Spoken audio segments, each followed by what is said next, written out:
Hope for a COVID vaccine. How will it be distributed in developing nations? As vaccine trials advance, leaders urge caution. World AIDS Day in Nigeria. On track to achieve zero infections by the year 2030, the federal government says COVID-19 challenges will not cause delays. In South Africa, an 8-hour stationary cycling fundraiser record. The money goes to building digital libraries for rural children whose education has been impacted by COVID-19.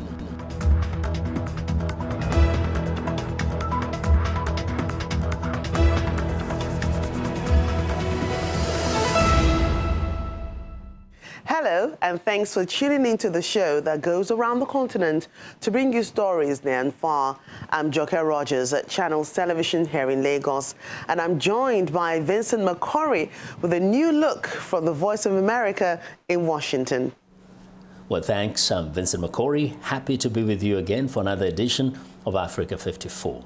Due to the global outbreak of COVID-19, the Voice of America has reduced staffing at VOA headquarters in Washington, D.C. So as you see, our broadcast looks a little different for now. We appreciate you staying with us on Africa 54. Let's start off with the latest from Nigeria. Channels Television in Lagos brings you that story. As Nigeria joins the rest of the world to mark this year's World AIDS Day, the federal government says it's still on track to achieve zero infections by the year 2030, despite the challenges posed by the COVID-19 pandemic. Let's get more on this story from a medical practitioner, the Chief Medical Officer of Central Med Urgent Care in New York, Dr. Nusa Liberty. Nigeria joins the rest of the world to mark this year's World AIDS Day, stressing the need for a shared responsibility to end HIV/AIDS, even in the midst of the COVID-19 pandemic. The event provides an opportunity for the Director General of the National Agency for the Control of AIDS to speak on the national response. The fight against HIV has not been spared by the recent COVID-19 pandemic, which has affected the provision of HIV services across the country with a 6-month interruption in services. However, I'm happy to note that the HIV infrastructure was deployed to support COVID-19 with about 25 to 30 of COVID tests conducted in the first 6 months in the early part of this response in 6 HIV mega labs. Although HIV prevalence rate has reduced from 5.8% in 2001 to 1.3% in 2018, over 44,000 Nigerians were estimated to have died from HIV/AIDS in 2019 alone. 13 out of every 1,000 Nigerians randomly selected are still likely to have HIV. But the government says the country is on track to achieving the year 2030 target of zero infections, an optimism that the network of people with HIV and AIDS also share. This year has been unique because of the new challenges to our health system and our lives brought about by COVID-19 pandemic, in spite of which I am pleased to note we are still on track to ending the AIDS epidemic in Nigeria. Treatment is working Murphy, and I am a symbol to demonstrate that ending AIDS by the year 2030 is possible. 70% of Nigeria's estimated 1,080,000 people living with HIV are on treatment, but neither the drugs nor the test kits are manufactured in Nigeria, a trend the government says must change. In line with the President's directive or executive order on local content, it has become expedient for all efforts to be galvanized towards the production of antiretroviral drugs and HIV test kits in country. The global target for zero HIV infection is the year 2030. To realize this goal in Nigeria would require a diligent effort to ramp up testing, treatment, and elimination of mother-to-child transmission of the virus. Let's get more on this story from a medical practitioner, the Chief Medical Officer of Central Med Urgent Care in New York, Dr. Nusa Liberty. Thank you so much for joining us today on Africa 54. Thanks for having me. So Nigeria plans to achieve zero HIV/AIDS infections by 2030. Are we on the right track in achieving this goal? That's a very good question. I think pre-pandemic, if you had asked me this question, I'll probably say we are moving towards the path to the right track. But as we all know, with this pandemic, most things have really come down to a halt. But nevertheless, this is a very daunting task, and it's a task that probably can be achieved if you put every resources together. Right, so the federal government of Nigeria says it will support local pharmaceutical companies to develop their own antiretroviral drugs. How feasible do you think this is? Have to be folks that are directed just solely for that purpose, and also there have to be an accountability concept, because without accountability, nothing gets done. It's always good to talk a good game, but then when you after talking a good game, they have to put that into practice. And when you put that into practice with the right resources, surrounding yourself with the right amount of people, I think that can definitely be achieved. Right, so as a medical practitioner, it's not only HIV/AIDS that Nigeria is trying to, overcome. How would you assess the country's health system as a whole, its strengths and weaknesses? Talking about the weaknesses, you might know we can be talking about this all day. It's not going to, it will be endless. But I can say, though, for a country as big as it's sad. Right. Thank you so much for your thoughts on that, Dr. Nusa Liberty. Thank you for joining us today on Africa 54. Thank you.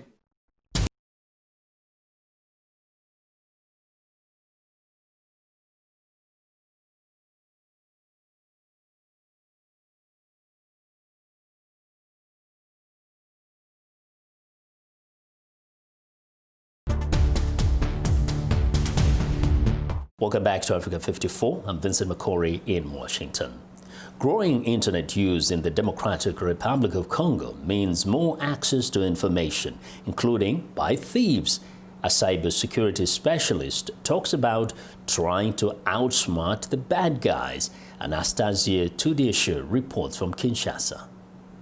Cybersecurity consultant Guy Germain Baki shows how easily he can hack into the website of a local Congolese company. It takes him just 15 minutes. Hacking is about pushing the limits of technology, because hacking isn't just about computers or cell phones. It affects a lot of areas. Baki knows that hacking exposes consumers and governments to theft of information, money, and security. For him, it has meant opportunity. But 10 years ago, before he began consulting to protect websites, he was on the other side of the law while studying in Ukraine. I was only doing bad things. It got me lawsuits in Ukraine with other friends over there concerning people's Western Union accounts and people's bank accounts. He prefers not to disclose the outcome of those legal actions. What I did with them remains a secret today, and it was all done without authorization. So we are a little bit on the dark side of things. Computer hacking is illegal in the Democratic Republic of Congo. But weaknesses in current laws sometimes make it difficult to prosecute hackers. Parliamentarian Beli Mampa Bembila is pushing legislation to strengthen punishments for cybercrimes. The penal system of the country is inadequate to address these crimes. So we need to better limit and also to punish the perpetrators of crimes relating to information and communication technology. Fewer than 15% of Congolese currently are connected to the internet, but more are coming online all the time. Mbaki says more users mean more opportunities for exploitation by hackers who pride themselves on staying one step ahead of the law. It's a never-ending race against the clock at all times. Permanently, things go very fast. You can put measures in place, fine. Then the next day, it's a new technology that bypasses those safeguards. So there you go. Yet lawmakers working to strengthen cybersecurity laws say that Congolese people need expanded legal protections for online banking and shopping, and they're trying to ward off hackers. Anastasie Tudiesh for VOA News, Kinshasa. Nigerian fitness trainers are going virtual as people working from home look for ways to exercise in a group while observing social distancing. Personal trainers are using messaging apps to arrange people in groups where they can post food and workout pictures. In return, participants pay to be a part of the group. Hello, my name is Adedamola Ladejobi, and I'm the founder of Ask Dams and Ask Dams Wellness Institute. Fitness coach Adedamola Ladejobi is recording one of her exercise sessions, which she will share as a workout guide to her numerous clients. Firms up your abs, endurance, stamina, stability. 1, 2. Ladejobi started Ask Dams, a weight loss management consulting company 5 years ago after struggling with her own weight and finally lost 40 kilograms. Since then, she has been coaching people all around the world virtually, but she says the number of her clients grew when the COVID-19 pandemic and the lockdown started. I think the fitness industry is one of those that actually really boomed during this pandemic season. That's because a lot of people started taking their health seriously. So I'm not just talking physical health alone, even down to mental health, because a lot of people were stuck indoors. And so the wellness industry in general had a very huge increase. Event planner Joy Imogu said she first reached out for a virtual fitness group in 2019, but never went through it. But during the pandemic and lockdowns and the need to shed some weight, she reached out to Ladejobi for a one-on-one 3-month virtual session. Sometimes she also gets to have a video session to discuss her challenges with the coach. For me, I would say everybody should jump onto the virtual weight loss program because I think it's here to stay. Because right now, the pandemic has changed a lot of things. It's not business as usual. During the lockdowns, bored fitness enthusiasts turned major roads in Nigeria's commercial city Lagos and its administrative hub Abuja into outdoor gyms. The roads had hundreds of people doing group workouts with little concern for social distancing or the coronavirus disease. But Destiny Dennis, who runs the Black Mom Fitness, says the people had no need to endanger their lives. You don't feel like working out, and then you get a WhatsApp message. This person just sent a sweat fee, just sent a detox. Oh, I just finished having my detox. Believe me, you will want to do it too. You will want to also go and work out. Nigeria has confirmed over 67,000 cases with more than 63,000 recoveries. But despite this feat, there are fears that testings are not enough, and so the need for virtual fitness coaching will continue to thrive. 4. It's time now for a short break. As we do, remind you to visit our website, channelstv.com, for news and programming around the clock. You can also find us at youtube.com/channelsweb. Welcome back to Africa 54. I'm Vincent McCory in Washington. World leaders welcomed the news from pharmaceutical firm Pfizer that stage 3 trials showed its coronavirus vaccine was 90% effective in providing immunity to the disease. However, scientists and governments have urged caution. Henry Ridgewell has our report. The Pfizer-BioNTech vaccine trial is still in its early stages, but scientists say results so far from 44,000 volunteers show the virus can be beaten. The vaccine is based on new so-called mRNA technology and is yet to be approved by regulators. Even if it's fast-tracked, there are other challenges. There are big manufacturing challenges. There are logistics challenges. This vaccine needs to be stored at -80 degrees Celsius. That's more feasible in richer nations. But in poorer countries, rolling out a vaccination program won't be easy. At this clinic in Burkina Faso, the fridge regularly breaks down, forcing staff to throw away the medicines inside. The United Nations says health systems that serve 2/3 of the world's population don't have adequate refrigeration facilities. So if today we had to vaccinate against the coronavirus, for example, we would need a lot more refrigerators to keep the vaccines. We don't have these fridges. Then there's the problem of power.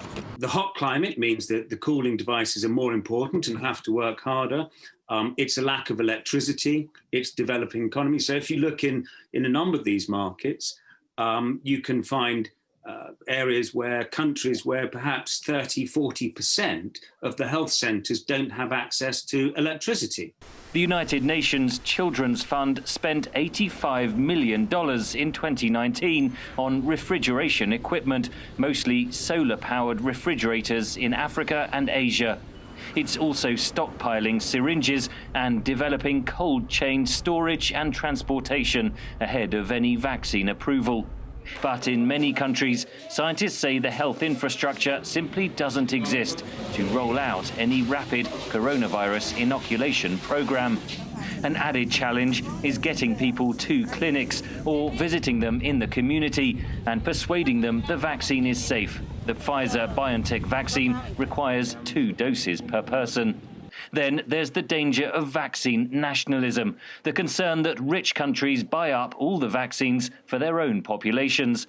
Over 150 countries have signed up to a global facility called COVAX to try to ensure equitable distribution, with the goal being to help produce 2 billion doses of various COVID vaccines that could be distributed to all of these countries around the world by the end of 2021. Scientists say other coronavirus vaccines currently in trials also could prove effective, boosting hopes of large-scale inoculation programs. But they warn until such programs are rolled out, it's vital that governments and individuals continue to try to suppress the spread of the virus as infection rates continue to soar. Henry Ridgewell for VOA News, London.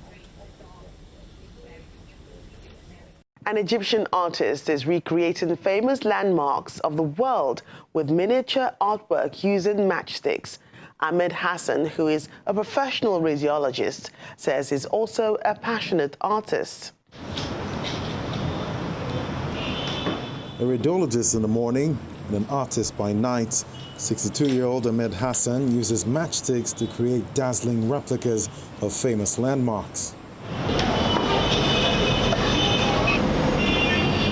His home in the Egyptian city of Giza is full of artwork representing the ancient and modern wonders of the world, exclusively made out of matchsticks. Matchsticks have many advantages. First of all, it's much easier to cut than normal wood, so I don't need any big equipment. Secondly, I can make shapes out of it that normal wood won't give me. Each piece takes him months to finish, but according to him, it is worth the time because his works try to restore lost humanity. One of the things I like about my work is that I try to restore buildings that have been lost, especially if they date back to many centuries ago. His works include Alexandria's Lighthouse, the Library of Alexandria, and the London Bridge. Hassan says he dreams of showcasing his replicas in international museums and exhibitions and does not plan to sell any of his pieces. He participated in some exhibitions in Egypt and donated some of its artwork, including the replica of the Suez Canal. These pieces of artwork are not made to be put in a cardboard box. They are made for people to enjoy them, whether they are shown in a museum or in a permanent exhibition. I wish these pieces would tour the world and not just remain in one country.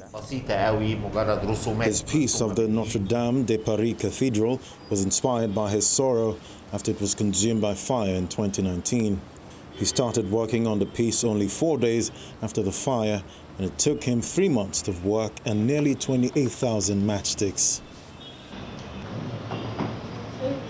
Soraya Khumalo, the first black African woman to conquer Mount Everest, appears to have set a Guinness World Record for the most money raised during an 8-hour stationary cycling fundraiser.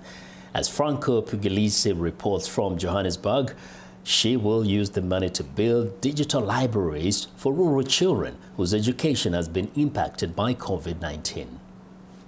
From the highest peak of Mount Everest to a stationary bicycle, South African Sarah Khumalo is breaking new records. The first black African woman to summit the world's tallest mountain in 2019, Khumalo gave herself a new challenge, breaking a Guinness World Record for charity. Through 8 hours of stationary cycling, Khumalo raised nearly $44,000 to build digital libraries for South Africa's rural students whose education suffered when schools closed from the pandemic. I think we can't afford to leave any children behind. If you look at what happened with the lockdown and COVID-19, schools that did not have digital material to support their students were really locked down. Students were struggling, and we can't afford that. Each digital library will have a mobile tablet computer with curriculum-based application in teacher training modules. Education Aid Group iSchool Africa helped fundraise for Khumalo in their team attempt to break the Guinness World Record. We worked in partnership with the schools, with donors, with sponsors to really change the way we teach and learn and to look for solutions in a very challenging environment. After 8 hours of cycling, Khumalo and her team were confident. It was an awesome day, and at about around 1 o'clock, Sarah and I knew that we had broken the world record, which was what it was all about. Because it's for the children of this beautiful country. While falling short of a personal goal to raise about $62,000, Khumalo says she will keep fundraising until they reach the peak of their goal to build 9 digital libraries for South African children. Franco Puglisi for VOA News, Johannesburg.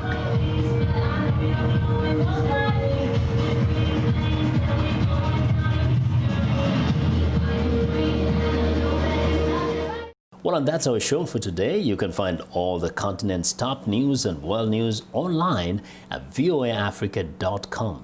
Check it out. I'm Vincent McCory in Washington. Channels Television has our last word from Lagos. We look forward to bringing you another show next week. Remember, channelstv.com is your source for news and other programming. I'm Joker Rogers. Thanks for watching and goodbye.